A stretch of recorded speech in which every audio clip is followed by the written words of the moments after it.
Welcome, listeners, to another episode of Day to Day with Daidrien. My job is to push your boundaries of thinking and challenge your assumptions and ignite your curiosity.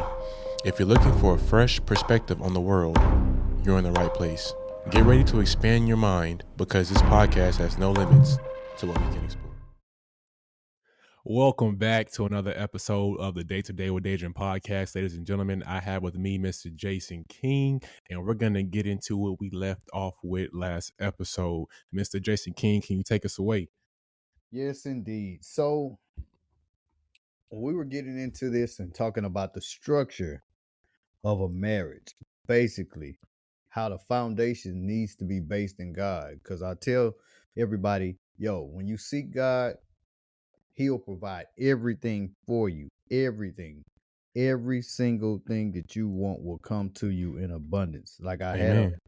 I had a good conversation this morning with my VP, and we were talking about the same thing. And I was like, a lot of us go out in this world and we search for destruction.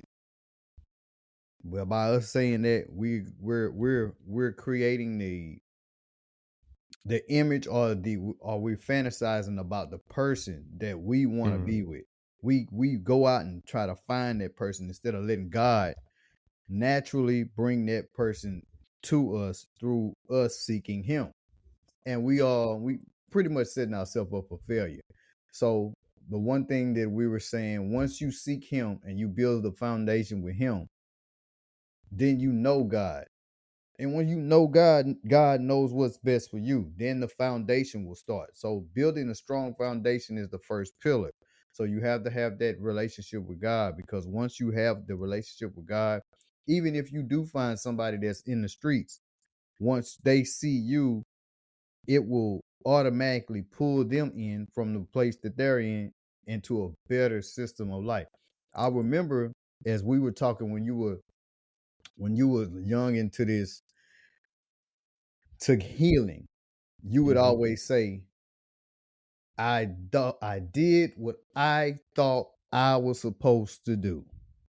And I was like, no, that's not what you were supposed. And you could not understand this for nothing in the world, because I could see the confusion on your face. And I was like, no, bro, you can't do what you want to do. And I said, no matter how bad you want to try to make a person better, when y'all unequally yoked, it's not What going to pan out. what does that even mean? Unequally yoked. Now I have a definition in my head of, what it means to be unequally yoked. Because if you think about this on a biological level, you will never be equally yoked. Not only that, like I believe equally yoked means one person. All this means to me is one person cannot feel better than the other person. Oh, Right? You don't want anybody feeling inferior to you in a relationship, and that's what I believe equally yoked is. But any other definition outside of that is going to go over my head, because obviously it don't really make sense to me. okay. So a yoke is like a thing that they put over a cow or a bull's neck. So when you see two bulls tearing the land, they got yokes on them. So if one of the bull's legs, let's say the bull leg is weaker than the other one, Mm-hmm. and it's on the inside, and the other Mm-hmm. bull leg is stronger than that other one, and it's on the inside, Mm-hmm. that the yoke will help them balance out until that other leg gets strong. So when Mm. you saying somebody that's equally yoked, you're finding that whatever your weakness is, that woman will put that placeholder in where that weakness is. Whatever Okay. her weakness is, you'll be that placeholder for her weakness. And that's where Okay. you'll become equally yoked. So Mm. you are actually building upon each other. That's what that saying in the Bible said when we were talking about it. That a woman does not belong to a man, and a man does not belong to a woman. They belong to each other. The woman belongs to the man. Woman's body belongs to the man. The man bodies belong to the woman. Y'all Mm. interchange and you become one. So Yeah, that will make you equally yoked. Now, yeah. Yeah, that's the process of falling in love. That's what love is the two becoming one. That's why, like, sometimes when I look around, I'm like, how can this person run off and be with somebody else new so fast? Well, now that I have more of a clear understanding, that means that that person never loved you in the first place, because you have to take time to detach yourself, that pair bond, spiritually, physically, all mental, all of that stuff, from the person you were just previously with. And I touched that in my last episode when I was like, well, people run from one love to another, but sometimes when people run from one love to another, sometimes that love is theirs to save them from themselves. And Mhm. that's just a level of consciousness that most people will never get to unless they have the proper guidance. And when you say early in the episode, you was like, we all here and seek destruction. Now, okay, I'm gonna add my 2 cents to that, because from me being where I am in my life, and now being more conscious of the environment and society, people just don't know, right? And that's what it's gonna Mhm. tie into, like, does a woman's past matter? Well, okay, so when you look at it this way, if you're more of a, I'm going to say, ambiguous person, and somebody who has been through, a path as far as mine, and you're able to see why and understand more clearly, like you were saying earlier, um, having God in your life and being there to help somebody else. And I feel like we just so dismissive of Mhm. somebody else because the abundance of options. And when I think about this on a deeper level, does our past really matter? Because if you can be there to heal somebody else, doesn't matter. Is that what you're supposed to be doing? And that's what I caught myself into when I was in, when I had what I had. I, I didn't really see it the way that most people. I didn't really see it the way most people did. And when I look back at it, people always say that I did too much, and I just that's a saying that I really can't stand behind, because is there really too much? If you're conscious of what is going on and have the information and wisdom to cultivate a mind to a better place, and you see somebody in a place of pain, what would a man do? What are they supposed to do? Oh, again, seek the kingdom of God, because this is what we fall short because we continue to disobey the law. You know Mm, what I'm saying? Instead of us going to God with every, because He tell you, come to me with every one of your problems. Everything that you have a problem with, go to the Bible. It's gonna answer it. It's gonna answer it. It's literally in there. As far as you on your trials and tribulation, you as a young man, we so we so full of you vigor and bullheadedness and strength, and you want to be successful. It's hard for your mind to be permeated with knowledge in the beginning, because you are in a, as they say, you in go mode. You're not even thinking about God, which is crazy, which is a lot. That's what a lot of us do. We're acting in the world. mm, We're actively acting in the world. We of the world, and we shouldn't be.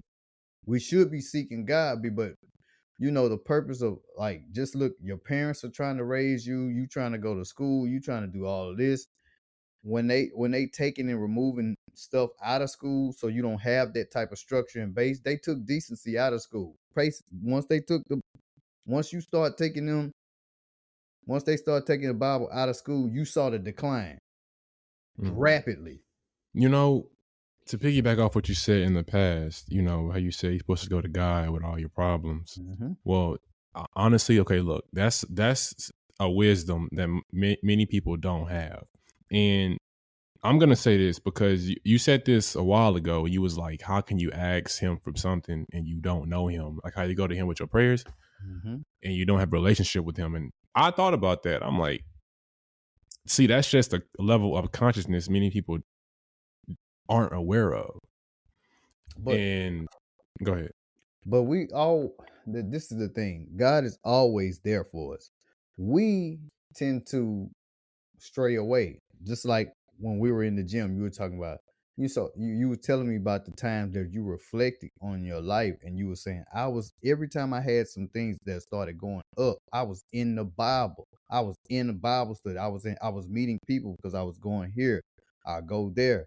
And then you'll stop, and then you'll have a decline, and then you'll go back, and you'll have you'll rise again. So that's one thing that I've learned. Like, in His will, we'll think when we're doing good, that's God's will. But sometimes God's will can be us falling, because He can Okay. say, "Hey, I see you doing this, but this is not bringing you to me. I don't know you. You of the world." But once you start seeking Him, then you'll be better. So in turn, when you get into relationships, you already have the knowledge of a foundation of how the relationship or go, because you don't have to force nothing what the Bible say, because if somebody argue it, so you gonna argue with the Bible? So okay, so here's the thing with that. You have people who are terrible people and Mm-hmm. don't have God in their life and are successful. However, that just goes to show what is a person defined as successful.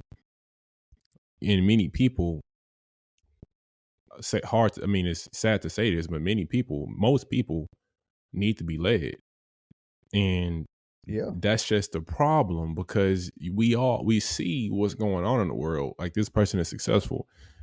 We don't really know. We see the glory, not the story, and we have to, as a society, restructure what it means to be successful in the first place, just as much as what is the true definition of a man. That Mhm. has to be reevaluated because if we keep chasing the same, if we, like in the words of Steve Harvey, if we keep doing what we've been doing, you're gonna keep getting what you've been getting. And I'm gonna say this to the collective. Somebody may be doing better than you, and the only reason why I know this is because I was exposed to it. Somebody could be doing better than you financially, yes, but does that mean they sleep at night? Mm. Because I know some people who can't be alone and they Ah, got everything that it is that you dream of and they can't be alone. So that's why I can sit up here and tell you with conviction that, you know, it is not always what it seems. And social media has really warped our reality and put us all, most of us, in a twilight zone.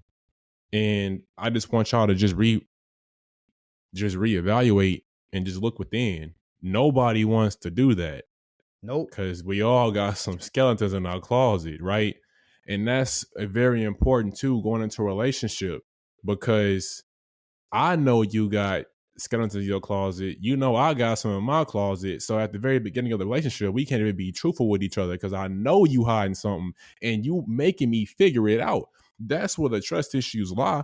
How about we switch it up? How about we say everything that? How about we lead the relationship going into it with everything that we are uncomfortable about. Now I'm not as far as sharing too much personal information, but just reveal what it is that you fighting and let that person choose to love you anyway. Because at the end of the day, all you're really worried about is if this don't work out, they know all my business. Well, it could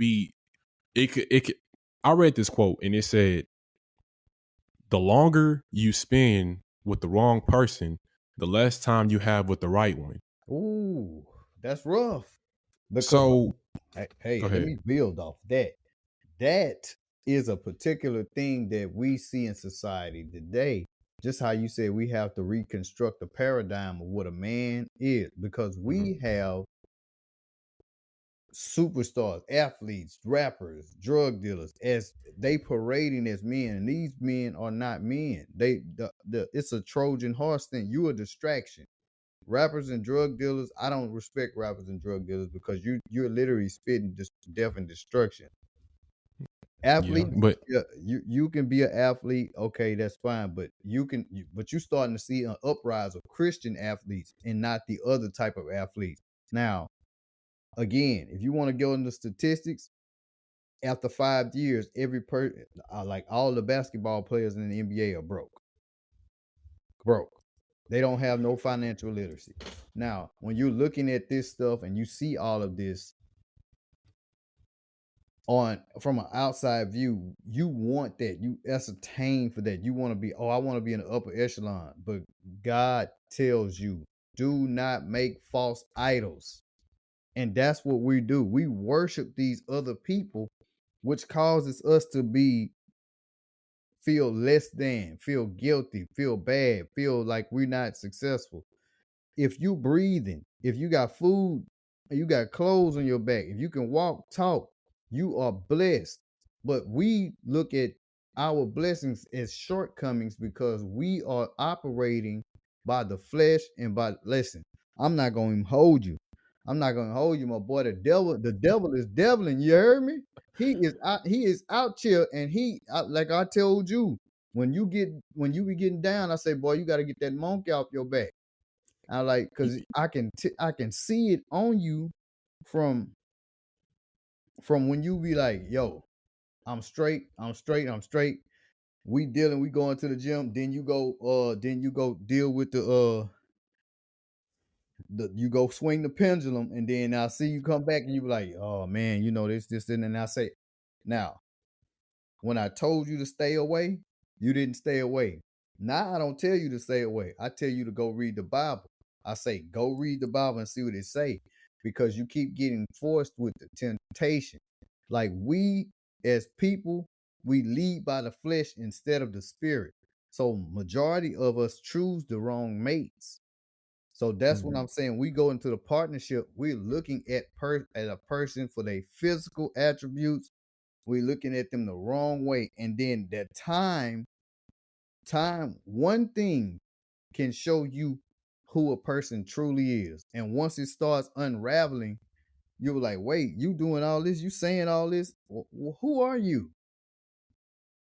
Because sometimes that underlying anger in people has always been there for you, but they have been holding it and holding it. And this is what people do. They hold grudges. Like I said, when you go to bed and you have an argument with somebody, you're not supposed to wake up with that argument 2-3 days later or a month later. Mm. It's over with. You settle whatever was going on, and then you move forward, because you can't have progress holding on and latching on to the past, especially if it has something to do with a person's sexual nature. You know, it's displeasing for a man to see a woman that sleeps around. Yes. Are we the judge? No, because in this society, it deems that we are the beneficiaries of doing the same thing, but we are making the quote unquote 304s. We making them. So how can I we I do? knew you was going. I knew you was going to say that. I knew you was going to say that, and that's a major reason on why you have to redefine what it is to be a man, Mm-hmm. right? Because men, okay, I'm not gonna get into this episode, but it's called the Eddie Willie theory. But I'll talk about that later.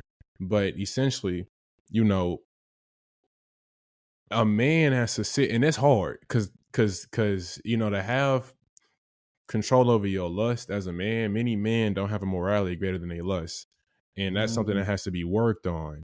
And Boy, you that's a know, that's a you need to say that again. That was a key. your If anybody heard it. mama, well, okay, yeah, my morality as a man is greater than my lust. So, and that's what men have to work on. They have to practice that because it's hard until you see, like it's an addiction. It's what it is. Mm-hmm. And it's like most men, because obviously I'm around more men than I am women, because I'm a man just as much as women are around more women than they are men. That's just the natural order of things, and I can see these things, and men can't turn that off. But are they trying to? Are they trying to have control over those desires? Because if you're a man who cannot control your own desires, then you a man that I really don't want to be around, because you just lead to a path of destruction. And Mm-hmm. in a process of that, look what you're doing to these women and men that look up to you. Because everybody who got somebody who secretly look up to them, and that just has to be practiced. Because even if a woman is in front of you, do you have what it takes to say no? Hmm. Most men do not have that power. Hey, And even Adam couldn't say no. Eve was naked with a piece of fruit, and he still ain't tell her no. That's mm, crazy. So, you see, like, go ahead. it's hard, now we live in a society now where it's just hypersexualized, so it's even harder to turn it off, because Mm-hmm. what I don't see over here I can see over there.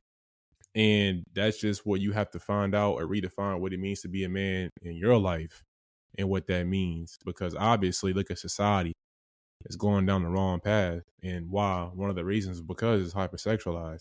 Yeah. And, I'm not gonna get into this episode, but another one. But when you have intercourse with a woman after a particular time, it causes them major security and disruption in their mind, leading to, issues where I won't touch in this episode, but we can talk about that in another one.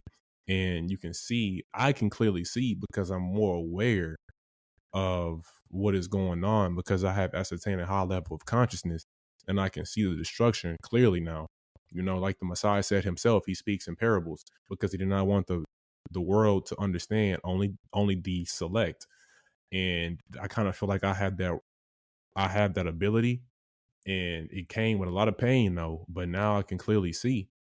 And there was another quote that I came across, and I think this is biblically stated, that a man who has intelligence or a man with wisdom bears the burden of the world. Yeah. Many people ain't gonna understand Yeah. that.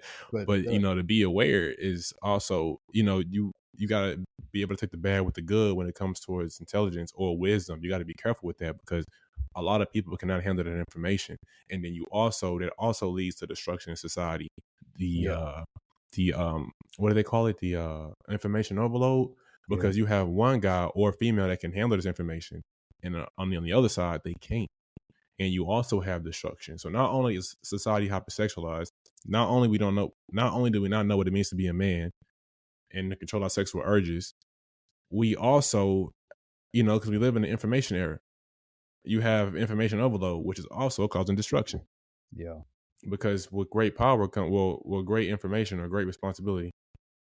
Yeah. Great power comes responsibility. That power is knowledge. That's what that means. Power is knowledge.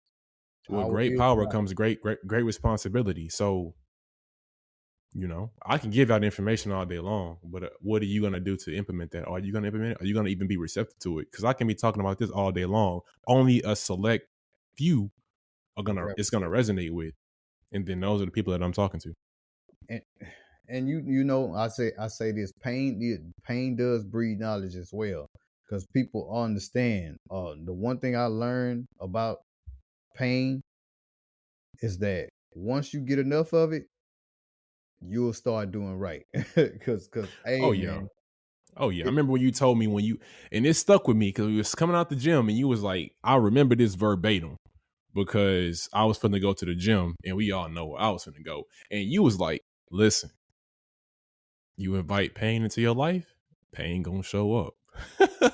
yeah, that's like that really hit me because, and that's another thing, people invite pain into their life and are unaware of it. The first step you have to take is to become aware, and that's the hardest step, is to become aware of the situation that you're in, or it's going to keep repeating itself. This is called a karmic cycle.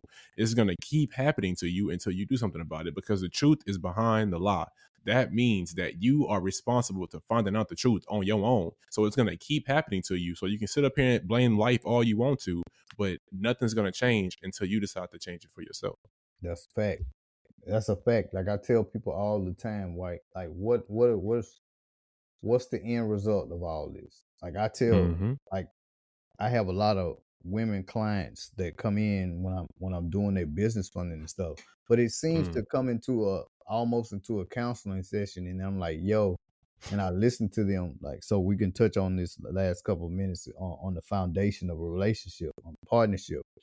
I was like, you need to stop saying partnership, because that's not your partner, that's your husband. Mm. That's a bigger part of your life than just a business partner. So people always trying to relate business and marriage together, business and marriage, and they not seeing that they're destroying a marriage just like they destroy a business. Stop referring to it that way. We don't have strong marriages anymore, just like we don't have strong businesses. So don't refer to your marriage as a business. The one thing I learned, when you look at the statistics, people that seek God in their relationship, those are the 20, the 40, the 50, the people that's dying with each other because they have God to reference. When you have a problem in your relationship, when you have something going on, don't seek your knowledge through anger. Don't argue with the person. Y'all sit down.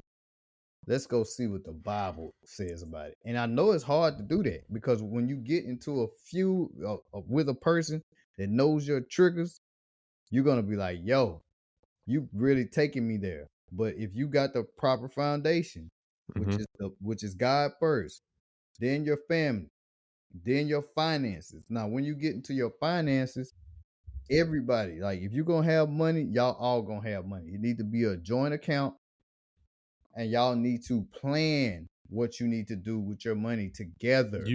You would do joint accounts? I've done it before. I mean, so you would recommend joint bank accounts? Yeah. Oh man, you That's better really personal, love not this. business. You better really love this woman. That's She better personal, really not love business, you. sir. Let me tell you that's personal, not business. Well, it just Now my how much personal faith is account, in your relationship? That's what it come down to. yeah. When it's my That's personal what it come business, down to. if it's my wife and it's a personal account, okay, yeah, this is what doing this. Yeah, you might as well be on it, but it's a business account. No. I let the business be a separate entity. Let it do what So it's personal, like yeah, you would have joint personal. bank Yeah, account. I don't care, but the business one will be separate. I've had accounting CPAs dealing with that. No, I'm not gonna deal with that. Business is business. Now, but that's the last part of the foundation. That's gonna be the tip. The first part is the base is gonna be God. I need my relationship and her relationship with God to be so strong that we can actually get past a petty argument. If you think about some of the stuff when I was married, I used to think about like my ex-wife would turn the radio station. She had always changed the radio station while I was listening to something. I was like, that really makes me angry. Don't do that. And I was like, she would continue to do it after she heard me voice. So that's the thing that used to trigger me and go into an argument because it's the disrespect. You know, I'm gonna add this, and I read this, and I wish I would have known this a long time ago. I wish I would have known this when I needed to know it the most. So I'm gonna give you this valuable piece of wisdom for the people who are in a relationship. And you know, I'm gonna say this: your effort to realign her behavior based off what frustrates you will never work. You would have to magnify the love in order to realign her behavior correctly, because the effort to fix what bothers you the most out of frustration never will. It'll always lead to an argument. You have to find a way to magnify the love you feel for her, even in times where it may not feel like that's what she needs, but that's what it is. And the effort to magnify the love under whatever that it is that bothers you will realign her behavior far better than you trying to do that under your frustration. Yeah, that's true, man. Like, so making sure that the foundation is correct. Like, it's one of the biggest things. God, your family, your finances. Just make it simple. Make it simple. Write it down. Make it plain. Put a little four square on a piece of thing. This is what I want, God. I want a better relation. I want the best relationship with you. I want the relationship with my wife and my kids. And I want my family and my finances to be elite and lit, so we can go everywhere and anywhere we want to go. And then you give that, and you pray and you give it to God, and then it's up. It's up after that. It's just a patience game at that point. Mm-hmm. It's just a patience game. But it looks like that's all we have time for today, ladies and gentlemen. I want to thank you guys for tapping in. I hope you enjoyed this video just as much as we enjoyed making it. And if this video resonated with you, go ahead and like, comment, and subscribe, and follow me on my social media platforms. And other than that, you guys have a great day. Peace. Thank you for tuning in to this episode of Day to Day with Daidrien podcast. We hope it left you inspired, informed, and ready to take on a new challenge. If you enjoyed what you heard today, don't forget to subscribe, share, and leave a review. Your feedback is what keeps us going. So thank you for being a part of our podcast community.